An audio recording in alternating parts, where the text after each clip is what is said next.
Even in the months leading up to that year that I don't really ever want to talk about again, I have been cutting my own hair for a year. We were seeing a lot of evidence of film coming back in a really, really big way. I'm Tyler with McBain Camera, and I'm here to tell you about all the cool film stocks we got that aren't Portra. I'm gonna go. Here we go. I'm going. Psyching myself up. Film! Portra! You love it because Grainy Days told you to. Also because of the warmth that it offers skin tones and the supreme sharpness. But there are other stocks out there. First things first.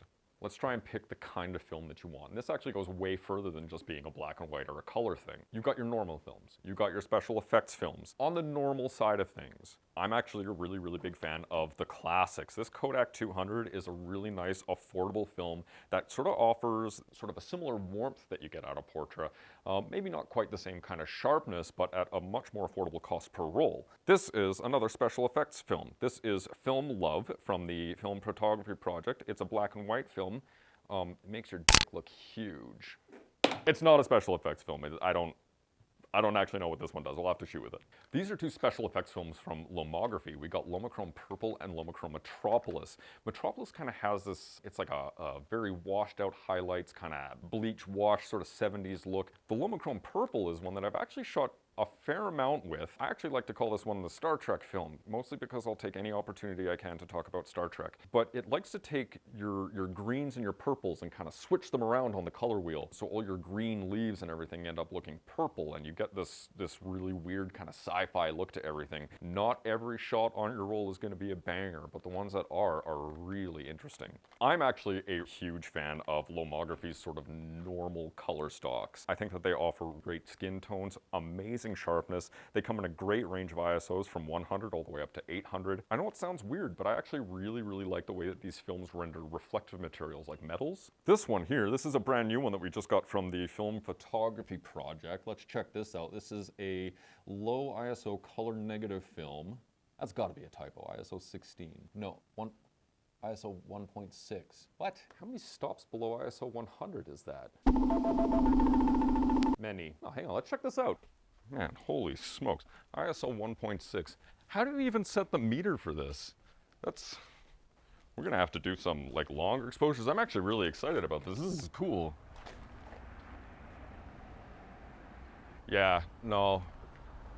This is a July film. Don't buy this film right now. And from the Double Film Project, we've got their jelly and their bubble gum.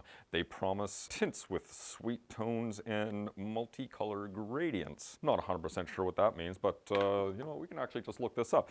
A really good trick for actually looking up film stocks online if you're not really sure what to pick is to actually just go to flickr.com. And what you can do is you can actually just put in the film stock that you're looking for and you'll get hundreds of matches. Just punch in bubble film jelly and take a look at this. And yeah, that is not for me.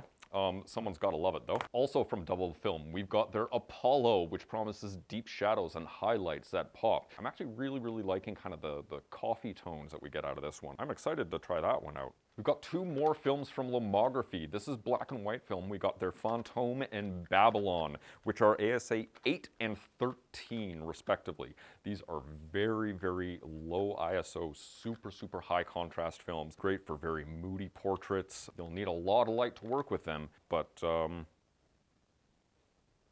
neat. This is Let It Snow from the Film Photography Project. Doesn't really seem to be anything special about it. It's ISO 100, but it's got this cute little snowman on it.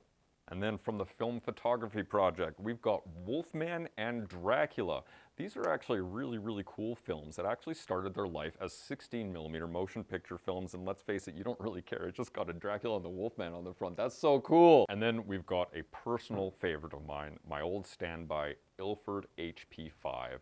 This is a classic cubic grain black and white film. 1, it's cheap as dirt. 2, the latitude on it is super high, so it means that pushing and pulling, you can go super far in either direction and still get really good prints. What's pushing and pulling? I don't know, look it up. Or tune in, we'll probably do a video on it later. Thanks a lot, Verbeek. I gotta stop doing that.